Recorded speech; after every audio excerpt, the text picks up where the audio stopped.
In the bustling heart of New Orleans, a place where mystery and magic linger in every shadow, lived a woman named Seraphine Duval.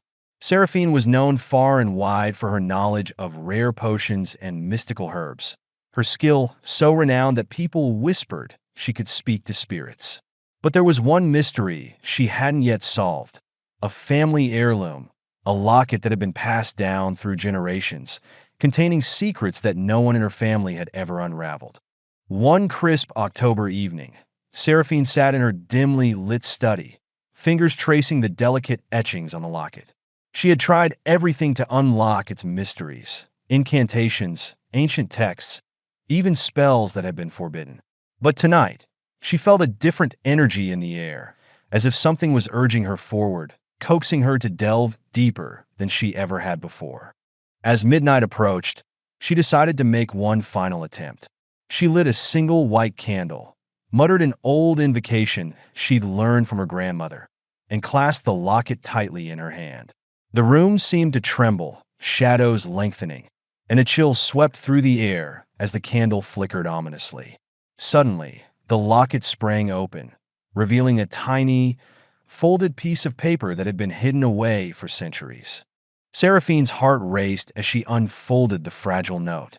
The words were barely legible, written in an ancient script that was unfamiliar to her, yet strangely hypnotic. With a deep breath, she read the incantation aloud, and as the final syllable left her lips, she felt an invisible force pulling her into a vision, a place that felt both distant and eerily close. The room faded around her, and she found herself standing in a vast, mist-covered forest. The air was thick with silence, broken only by the sound of distant whispers that seemed to echo from the trees themselves. Seraphine felt a shiver of trepidation, but forced herself to press on, knowing that the answers she sought were somewhere within this spectral forest.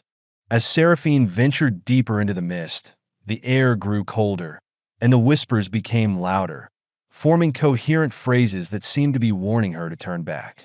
But she was undeterred. The pull of the locket and the secrets it held were too powerful.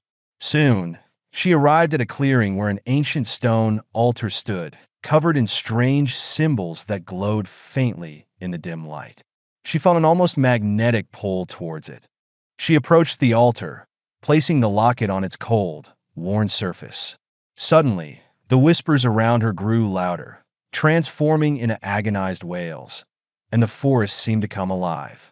Shadows emerged from the trees, forming into spectral figures, their faces twisted in grief and rage.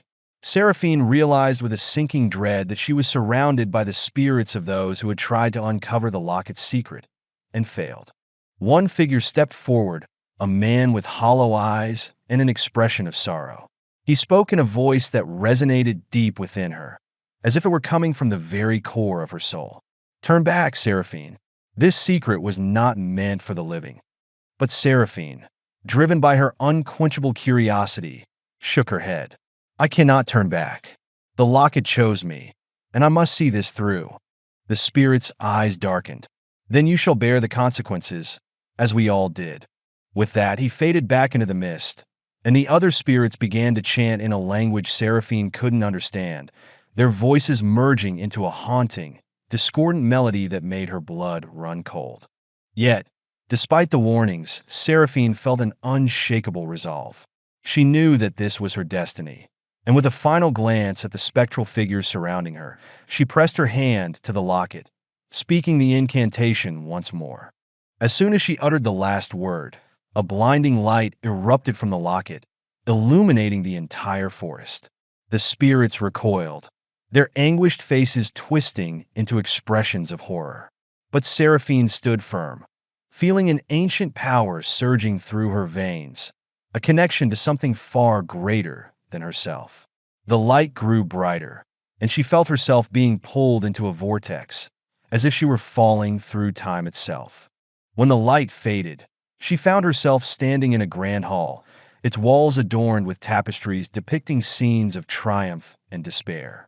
At the center of the room stood a throne, and seated upon it was a figure cloaked in shadow, their features obscured, but their presence unmistakably powerful.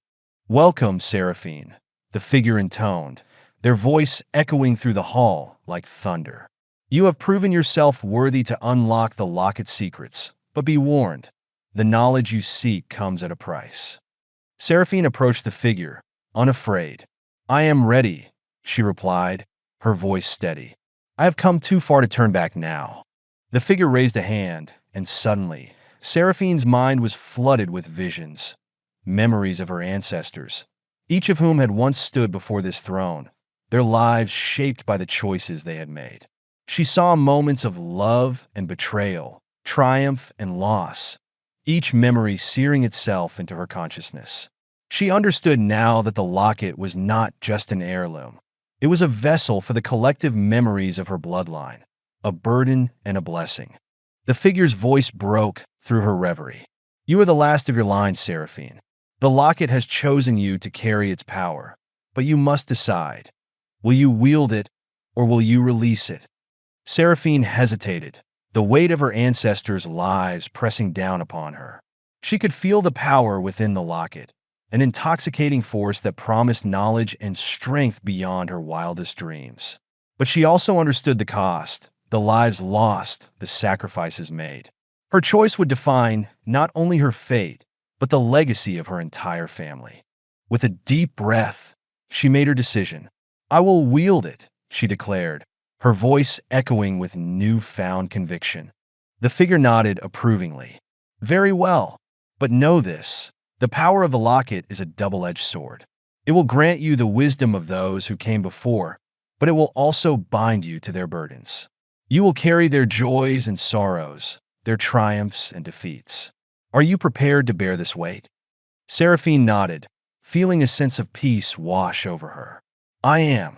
I accept the legacy of my ancestors. As she spoke, the locket began to glow, its light filling the hall. She felt the memories of her ancestors merging with her own, their knowledge and experiences becoming a part of her. It was overwhelming, yet exhilarating, a sensation unlike anything she had ever known. The figure faded into the shadows, leaving her alone in the grand hall. But she no longer felt alone. She could feel the presence of her ancestors within her, their voices a comforting chorus that guided her steps as she returned to the waking world. Back in her study, Seraphine opened her eyes, the locket warm in her hand. She knew that her life would never be the same, that she was now the keeper of her family's legacy, a protector of secrets and stories long forgotten. And as she placed the locket around her neck, she felt a surge of purpose, a clarity she had never known. The past and present were now one, and she understood that her journey was just beginning.